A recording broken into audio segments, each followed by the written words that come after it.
Peasants of Bohemia, it is my pleasure to welcome you back to Kingdom Come Deliverance 2, but I'm not just welcoming you back, I'm enticing you to come back, as Warhorse Studios has just released a brand new DLC called The Legacy of the Forge, and alongside this DLC comes a free update that includes some new, exciting, more technical type stuff. This video is sponsored by PlayOn, as they asked me to showcase this DLC to you all, my wonderful audience. It's my absolute pleasure to do so, so let's start off with a quick section here on what comes with the free update. So first up, for the free update, and I do have you inside my own forge here. I make a lot of money here and I run a great business in the city of Kuttenberg, but more on that in a little bit. If we go into the game settings and go to graphic settings and scroll all the way down, we now have support for HDR mode, which can be toggled on and off. And HDR basically enhances visual experience by delivering a wider range of brightness levels, which equates to heightened realism with deeper shadows and more natural bright lights. So give it a try. It definitely makes my game look pretty darn good. Now, also with the free update, we go back into graphic settings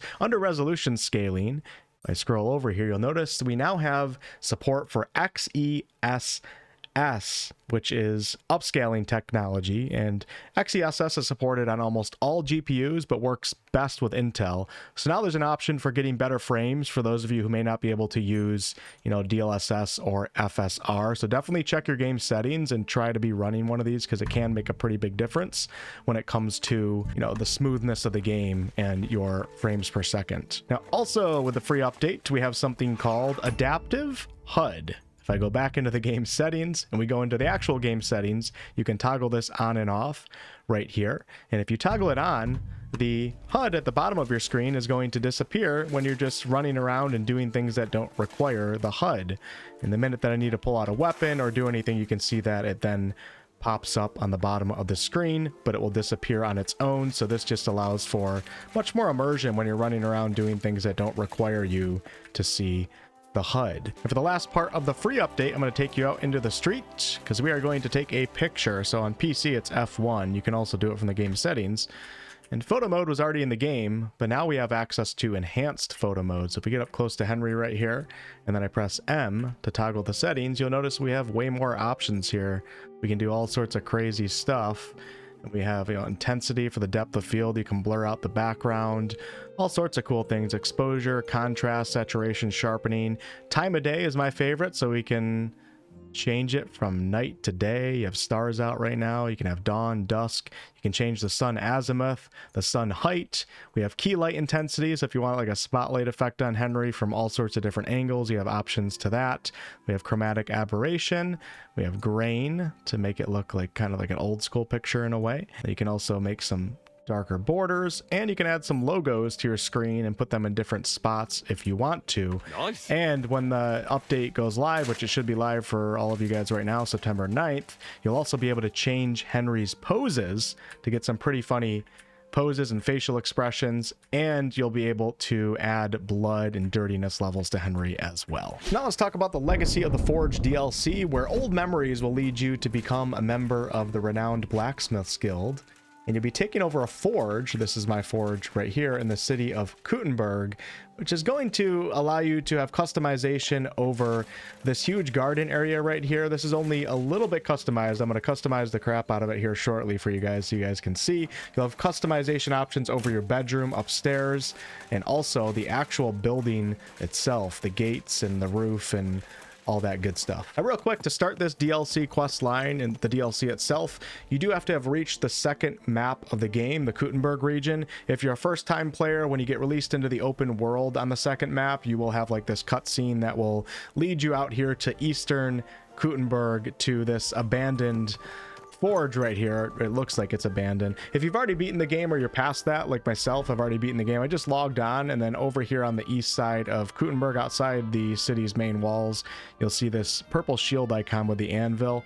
You just go to that area, and then you're going to have this little cutback, or this little flashback memory scene that will get you started. But before I show you all the cool forge management and player housing stuff, there is a main quest line for the DLC, which will have you learning more about Martin, Henry's father, well, somewhat father. Has Martin worked for the forge that you are taking over here? And you'll find yourself on a quest to track down a few interesting lads that worked with Martin on a failed clock restoration project many moons ago. It's a nice quest that feels important to you, as Martin, of course, passed away in the first game, and it's special to be able to see and experience a bit of what Martin did back in the day. There's also some really interesting characters that you'll meet, like Wolf.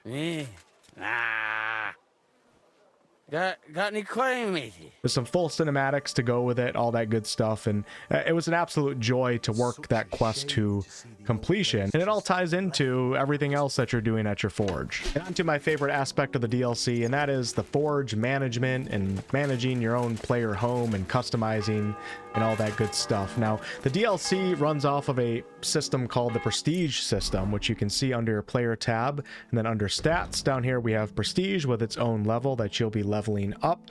And the higher that you get your Prestige, not only does it tie into the quest line that we talked about earlier, the main quest line of the DLC, you have to reach a certain Prestige to be able to do certain things or to progress certain parts of the quest, but also the higher that your prestige is, the more business that you're going to get at your forge, the more influence you'll have over the burger community, and also the more equipment that you'll get access to forge. So new weapons and equipment that are specific to the DLC, you have to have a certain amount of prestige in order to unlock them. And you'll be unlocking more furnishings and different types of customization options for your property. For example, if I go over to this collapsed shaft right here on the property, if I want a stone well, I have to have 18 prestige, and I only have 17 right now. The prestige is basically like your reputation. You're representing the Blacksmiths Guild, which you'll be joining at the start of the DLC early on. And the way that you get your prestige up is by completing special Legacy of the Forge activities, and these activities will change every single day. So if you miss some, don't worry, the next day a new round of activities is going to show. These activities in the DLC are yellow orange. You'll see right here we have an investigation right here, and then also at my forge I have an activity showing a blacksmithing contract, and the more that you do of these activities, the more prestige experience that you'll get, and you'll continue to level up your prestige. So since I have a contract here, I have to go talk to Magdalena right here, and she will tell me what somebody ordered. Do you have any commissions for me? Aye.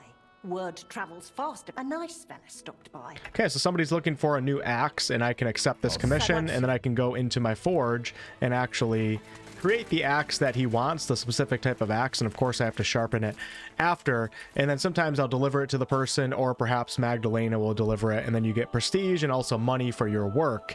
Now there's a lot of different types of activities though. It's not always just doing blacksmithing contracts. Sometimes you'll have an investigation like I showed you on the map right here, and if I go over here to this one, there's going to be one of the blacksmith guild members that's asking me to probably investigate some sort of caravan that was running for the blacksmiths guild that was, you know, robbed or whatever, and I'll have to go investigate the crime scene, which can actually lead to combat, trying to figure out what happened and recover stolen items. So this does tie into combat. It's not just all doing blacksmithing the entire time. And then you'll find activities such as archery contests, sword fighting contests. You'll duel with other people, and you're doing all this in the name of the blacksmiths guild. Sometimes you'll compete in some dice, not tournaments, but dice matches against other people in the city representing the blacksmiths guild. So the better that you do these activities, the more prestige that you're going to get, and you'll just keep leveling that up, and then you'll get access to more and more stuff. So let's talk about some of the stuff that you get access to. A lot of you guys obviously know a big part of the DLC is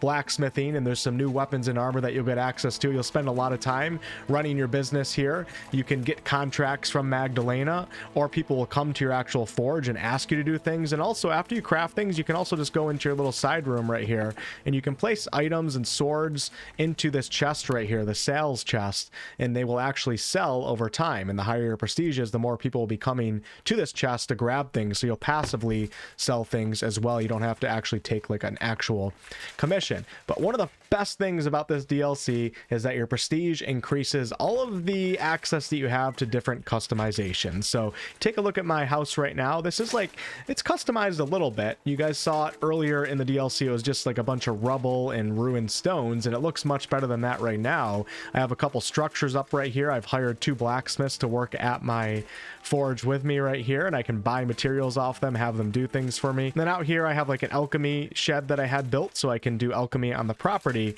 But this is nowhere near as customized as I can actually get it, and I actually have a lot of money on me right now. So if we go over here to this little desk, you can see I have access to house customizations. We have chamber customizations, which is my bedroom, and also garden customizations, which is that outdoor area that I just took you through. So if we go over here to, let's start with the house, I can go ahead and change the roof here if I want to. I've unlocked a lot of these because I have a pretty high prestige, and we can simply just change the roof to this, let's go with the thatched roof yellow, and I'll hold down E.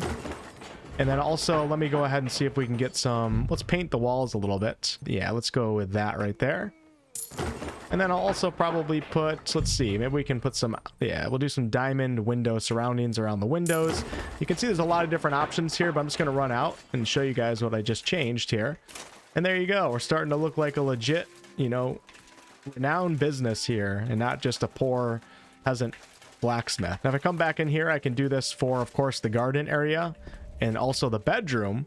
Keep in mind, some of the things that you can customize here actually have not only utility use, but sometimes will give you passive benefits. Actually, if I go back to the bedroom here and I click on the bed right here, right now I have the Hunter's Wolf bed, and this bed, for every hour of sleep up to a maximum of 8 hours, I'll gain a 0.5 bonus to survival for the next 24 hours. So if I was big into survival in this game and hunting, I would consider having a Hunter's Wolf bed so I get that survival bonus for the next 24 hours when I go out hunting. But there's all different types of beds here. You have beds that will benefit your blacksmithing. And then my table right here, I have a dark oak table at the moment right now, but if I scroll down here, some of these higher prestige tables that I've already unlocked, you can see there's different benefits too. So the herbalist table prevents the first fracture you would otherwise sustain for the next 24 hours. The red merchant's table, buying and selling will be more profitable for you for the next 24 hours. So you can almost customize your property and some of your items around the type of build that you want Henry to be, which I think is super awesome. Let's go ahead and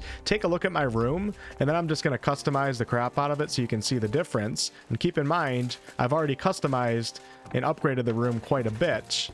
So beforehand, it was just a bunch of rubble and nasty and cobwebs, and it looks like this right now. I want to make a barrel-shaped stove brick, which will add 10% to sleep quality in my room. We're going to do some nightly green paint on the walls. Add an expensive chandelier. Add some deer antlers. Add some moose antlers. Change the ladder into a green bookcase. And I'm going to turn the table into a dark archer's table. The strength of ranged weapons will be 20% greater for the next 24 hours. And then coming back into my room, as you can see here, it looks quite different than what I showed you before. A lot more cozy, a lot more homey, and there's still a lot of things that I can do to it. And I have my archer table right here, which is going to improve my ammo. Really appreciate them including items and decorations and furnishings that will actually have an effect on gameplay and add so much meaning to your customization. But let's go ahead and customize the garden a little bit. If you guys can see right here in the back, it just looks like a bunch of shrubbery and ruined stones. I'm going to change that right now. I'm not going to show you every single thing that I do here, because I'm going to let you guys discover some of that on your own, but take a look at it right now, and then take a look at it after. All right, I'm back out in the street. I've done a bunch of upgrades. We have some beautiful red oak doors right here, and look at this. Wow, new structure right here for our blacksmith buddy. There's my forge right there. Coming over here, I have a bathtub where I can wash clothes, so I don't have to go to the bathhouses. We have my alchemy building right there. Some beehives, so I have a lot of food right here for honey, and honey is one of the best sources of nutrition in this game. We have a well, some tables right here with food, a smokehouse area so I can cook some food. We have a garden, and then look at this entire stall going on back here. Some pigs, a place to put my horse, and also clean the horse. So there's so much that you can do, and I also actually bought a cellar right here. This is my first time seeing this. I think it's over here. This used to be just rubble right down in here, a ruined dungeony looking area, and now it's got a tub to wash myself, some wine that we can pour. Let's drink a glass of wine. And yeah, so I'm just really enjoying all the customization options. I love that we have the garden, the bed, and also the building customization options, and I really enjoy that a lot of them actually have utility use or passive benefits. So yeah, I am very much enjoying this DLC. I think it will be great if you've already beaten the game and you want to come back and kind of do like some life sim, act like you're living in the world, just running your blacksmith shop. There's nothing better than standing in the forge and, you know, banging away here on your metals while it's raining outside and everybody's going about their lives and you're just making money for your character. And I think it also will work really well if you've just came to the second map and you're going to be doing all this alongside all the main content in the game, because all those benefits that you get from different furnishings will be quite useful on your journey. But yeah, Legacy of the Forge is out right now. It's got a double thumbs up for me. I'm having such a great time with it. I've done so much blacksmithing, and I'm only getting started. Having a great time. Thank you to PlayOn for sponsoring this video. I'll leave a link down below if you guys want to pick up this DLC. And I gotta get going. I have a forge to run.